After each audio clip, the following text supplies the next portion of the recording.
No curro pasaba unha grande parte do meu tempo ollando para as galiñas. Víase escaravellar na terra, en percura de vermes e miñocas. Botáballes o millo, recollía os ovos que anunciaban co seu alporizado cacarexar.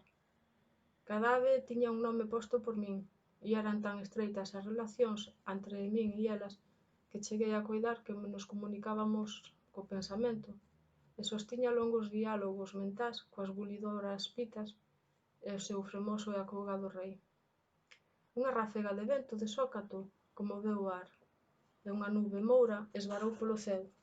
Laiáronse as árbores docemente e axiña aveouse o sol. A bouta azul fíxose gris e fría, e a choiva comezou a caer. Era unha choiva de verán, torrencial, esmagadora. A terra seca bebeu arelosamente as primeiras augas, logo, en cheita, rexeitou beber máis.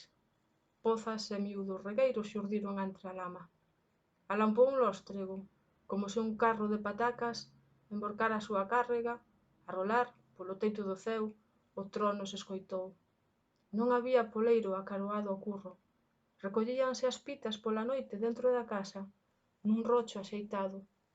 Aquelas serán, detrás dunha fiestra, eu ollaba chover, e de súpeto vin as pitas, mal pocadas, coas colas baixas, a chola fundida, arrechegadas ao muro nos recantos, esmaecidas, murchas, tristeiras. Aí auga escorregaba por riba delas, teimosa, cruelmente.